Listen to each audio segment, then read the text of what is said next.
दोस्तों कैसे हैं आप लोग। लास्ट टाइम हमने ये पिछली वीडियो में हमने बताया था कि ये क्लास 7 की बुक है ना। और चैप्टर नंबर 7 है तराना वहदत। वहदत मतलब होता है यूनिटी या एकता। ठीक, तो इसको हमने पढ़ा था, आपने देखा था, और नहीं पढ़ा हो तो दोबारा से देख सकते हैं जाके वीडियो में, प्लेलिस्ट में। ठीक है, तो आज हम करेंगे नज़्म के अशार की तशरीह और कुछ एक्सरसाइजेस इसका कंप्लीट करेंगे। ठीक है, और ये बुक है गुलदस्ता, 7 क्लास की बुक है ये। चलिए देखते हैं इसमें क्या है। नज़्म के अशार की तशरीह। ठीक है, हर ज़र्रे में है ज़हूर तेरा, है बरक़ो शरर में नूर तेरा। ज़हूर बोलते हैं यानी कोई चीज़ सामने आ जाना। ठीक, तशरीह देखते हैं। इस शेर में शायर कहता है कि ए खुदा, दुनिया की हर छोटी से छोटी चीज़ में तेरा जलवा मौजूद है ना। बिजली और चिंगारी में तेरी ही वजह से रोशनी है। तो शरर बोलते हैं चिंगारी को। यहाँ पे शरर आया था ना, बर्क मतलब ये बिजली, शरर मतलब चिंगारी, है ना। उसके बाद अगला शेर है, देखिए। अफसाना तेरा जहाँ तहाँ है, चर्चा है करीब व दूर तेरा। ठीक है, तशरीह। इस शेर में शायर बता रहा है कि खुदा हर जगह तेरा ही जिक्र है। ए खुदा, हर जगह तेरा ही जिक्र है, दूर हो या करीब सब ही, पेज पलटते हैं गाइस, जगह तेरी कुदरत के चर्चे हैं। ठीक है, अब देखते हैं अगला। यह है शेर। गाते हैं शज्र गाते हैं शज्र हवा में क्या क्या, दम भरते हैं सब तुयूर तेरा। शज्र बोलते हैं पेड़ पेड़ पौधों को, पेड़ों को। और तुयूर बोलते हैं परिंदों को। ठीक है, परिंदे यानी पक्षी। ठीक, तशरीह देखते हैं। शायर कहता है कि हवा के चलने से, दरख्तों से जो आवाज़ निकलती है वो तेरी ही तारीफ है। ठीक है, परिंदों की चहचहाट में भी तेरा ही जिक्र है। अगला शेर है। दो तू जलवा फिगन कहाँ नहीं है। जलवा फिगन बोलते हैं जिसका अक्स हर जगह दिखाई दे, यानी रिफ्लेक्शन हर जगह दिखाई दे, या जिसका रिफ्लेक्शन होता है उसे बोलते हैं जलवा फिगन है। वो जा नहीं तू जहाँ नहीं है, यानी जा मतलब जगह। ठीक, अब इसका तशरीह। शायर यहाँ ये कह रहा है कि खुदा, तेरे जलवे हर जगह मौजूद हैं। दुनिया की कौन सी जगह ऐसी है जहाँ तू मौजूद नहीं है। ठीक है, अगला शेर है। तारों में चमक दमक तेरी है, जो रात में है कड़क तेरी है। रात बोलते हैं बादल की गरज, है ना। तशरीह।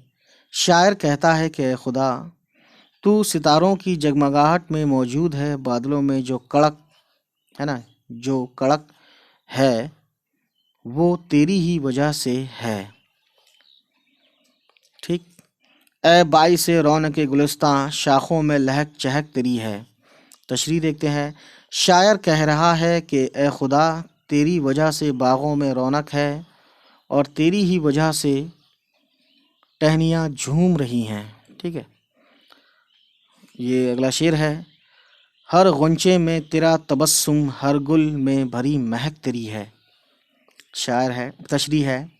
ए खुदा, हर कली में तेरी वजह से मुस्कुराहट मौजूद है और हर फूल में तेरी ही वजह से खुशबू है। ठीक, तो गाइस देखते हैं। नगमे मुर्गान खुश गलों के, नगमे मुर्गान खुश गलों के, खुश गला यानी अच्छा गला।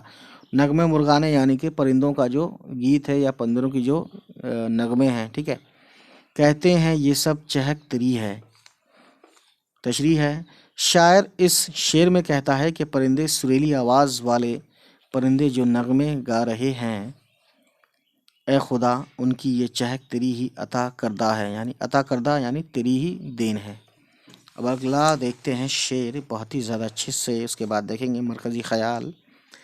कहती है कली कली ज़बां से, मेरी नहीं ये चटक तेरी है। कली कली वही जो फूल खिलने से पहले जो कली होती है ना, बर्ड्स जिसे बोलते हैं इंग्लिश में। तशरीह।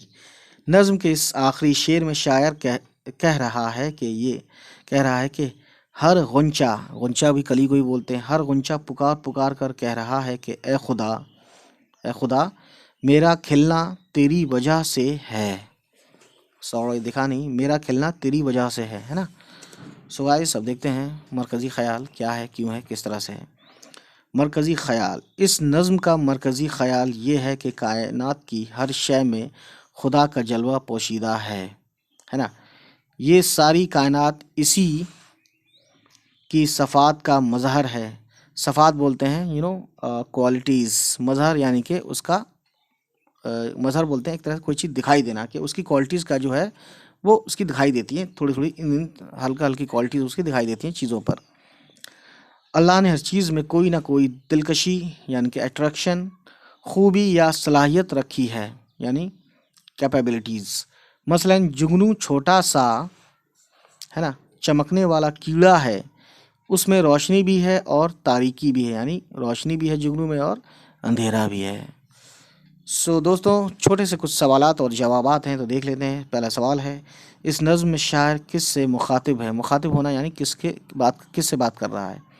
जवाब, इस नज़्म में शायर खुदा से मुखातिब है, यानी खुदा से बात कर रहा है। ठीक। सवाल नंबर 2 है, शायर ने खुदा को बाइस रौनक गुलिस्तान क्यों कहा है?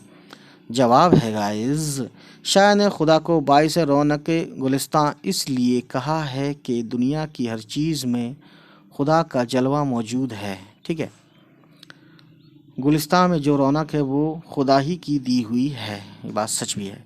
सवाल नंबर 3 है, नज़्म में खुदा के जलवे किन किन चीज़ों से ज़ाहिर हो रहे हैं? जवाब है गाइस, इस नज़्म में खुदा के जलवे दुनिया के हर छोटी बड़ी शय से ज़ाहिर हो रहे हैं, जैसे ज़र्रे, पेड़ पौधे, चांद, सितारे, तयूर, कली, गुंचे और गुल वगैरह। ठीक है,